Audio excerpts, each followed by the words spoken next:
जिस रात वो होटल में रुकते हैं, उसी रात एक लड़का वहाँ से कहीं जा रहा होता है। आज मौसम कितना सुहाना है। एक काम करता हूँ, ईयरफोन लगा लेता हूँ, मजा आएगा।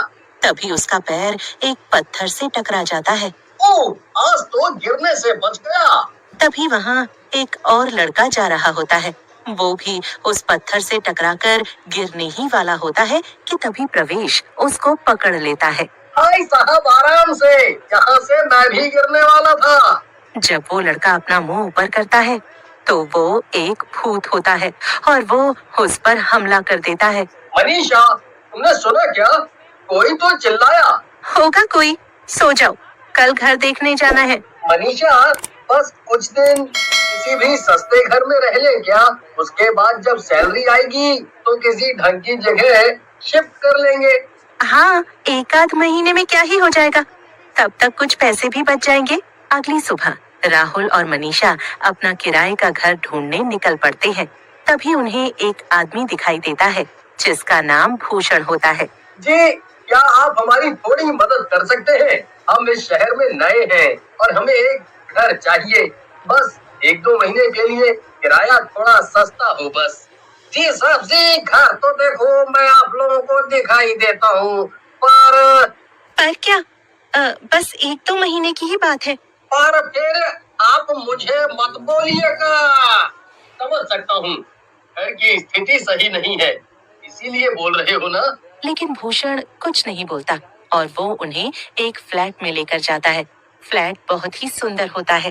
भाई साहब, हमने आपको कुछ सस्ता दिखाने को कहा था। ये तो बहुत सुंदर है, ये हमारे बजट में नहीं आएगा। मेरे साहब, यही तो है सस्ता फ्लैट, मात्र 3,000 में। इतना सुंदर घर और इतना कम किराया, ये सुनकर तो राहुल और मनीषा दंग रह जाते हैं और बिना एक बार सोचे घर लेने को हाँ बोल देते हैं। हम आज ही यहाँ आ रहे हैं, फालतू होटल में पैसे कौन दे? जी साहब, जैसी आपकी इच्छा, मैं चलता हूँ। शाम होते होते राहुल और मनीषा अपना सारा सामान लेकर अपने नए घर में आ जाते हैं। वहाँ एक पुराना ड्रम होता है। मनीषा, देखो ये ड्रम है इस घर में, इसका क्या करूँ? बस पुराना ही तो है, रख दो। मेरे पास मत आना, मेरी भूल थी जो मैंने तुमसे शादी की और यहाँ इतनी दूर चली आई। इतना बोलते बोलते मनीषा एकदम से बहुत जोर जोर से हंसने लग जाती है। उसकी आंखें भी लाल हो जाती हैं और वो आदमी की आवाज, मैं तुम्हें मार डालूंगा। फिर मनीषा एकदम से हवा में उड़ने लगती है और फिर वो ड्रम भी अलमारी से निकलकर बाहर गिर जाता है। क्या हुआ मनीषा तुम्हें? मैं कोई मनीषा नहीं हूँ, आज तो तू गया। जैसे ही वो राहुल पर हमला करती है, राहुल बहुत तेज चिल्लाता है और मनीषा भी चिल्लाने पर होश में आ जाती है। ये क्या हो रहा है राहुल हमारे साथ? हवा बहुत तेज चलने लगती है और एक भयानक भूत उनके सामने आ जाता है। मैं भी देखता हूँ कितने दिन तुम दोनों यहाँ जिंदा बच पाते हो। इतना बोलकर वो भूत एकदम से गायब हो जाता है और वो ड्रम भी अपनी जगह पर चला जाता है। राहुल, हम बेकार घर में रह लेंगे, लेकिन इस घर में नहीं रह सकते हम। हमें जाना होगा यहाँ से। मैं सुबह होते ही बात करता हूँ उससे, कंगाली में आटा गीला हो गया। सुबह होते ही दोनों भूषण के पास जाते हैं, लेकिन भूषण उन्हें नहीं मिलता। हाँ, ये भूषण जाने कहाँ रहता है। हमने उससे कुछ नहीं पूछा और पैसे भी दे दिए। दोनों वहाँ पहुँचकर भूषण के बारे में पूछताछ करने लगते हैं, लेकिन उन्हें कुछ पता नहीं चलता। देखो राहुल, मैं अब एक रात भी वहाँ नहीं रह सकती। वो भूषण जाए भाड़ में, मुझे बहुत डर लग रहा है।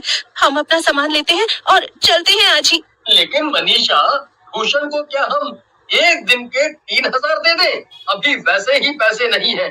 तभी वहाँ से एक आदमी जा रहा होता है। वो दोनों पति पत्नी को लड़ते हुए सुनता है। जी माफ कीजिए, लेकिन क्या कहा आपने? आपको उससे क्या लेना देना? हम वैसे ही बहुत परेशान हैं। आप मुझे बताएं तो शायद मैं आपकी कोई मदद कर पाऊं। रुको ना राहुल, क्या पता वो सच में हमारी कोई मदद कर दे। तुम्हें एक बार धोखा खाकर समझ नहीं आया मनीषा? वो भूषण भी हमें ऐसे ही मिला था ना, और आज देखो हमें रोड पे पागलों की तरह उसको ढूंढ रहे हैं। मनीषा फिर भी राहुल की बात अनसुनी कर उस अनजान आदमी से बात करने लगती है।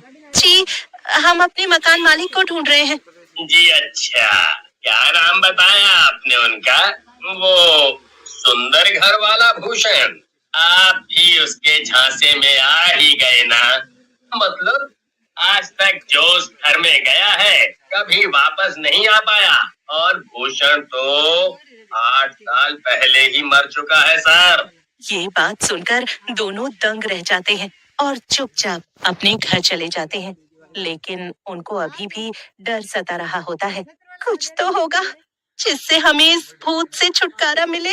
तभी हवा तेज हो जाती है। वो ड्रम बाहर निकलता है और वही भयानक भूत गुस्से में आकर दोनों का गला दबाने लगता है। भूषण, रुको, तुम ऐसा नहीं कर सकते हो। मैं ये ड्रम फेंक दूंगी अगर तुमने एक और बार हाथ लगाया राहुल को तो। राहुल अपनी पत्नी को देखता रह जाता है कि वो इतना प्यार करती है उससे। वो कभी नहीं चाहती होगी कि तुम ऐसे लोगों को परेशान करो। माना कि तुम्हारे जाने के बाद तुम्हारा बनाया ये घर भी चला गया, लेकिन ऐसे कब तक चलेगा? अब तुम्हें जाना ही होगा। मनीषा इतना बोलकर ड्रम के अंदर एक माचिस की तीली फेंक देती है और ड्रम जलने लगता है। तुमने मुझे मुक्त किया है, आज से ये घर तुम्हारा। और मेरी सुधा, तुम तो बहुत बहादुर निकली, मेरे लिए भूत को भी हरा दिया। बस बस, ज्यादा फिल्मी मत हो, बहुत काम है। अपने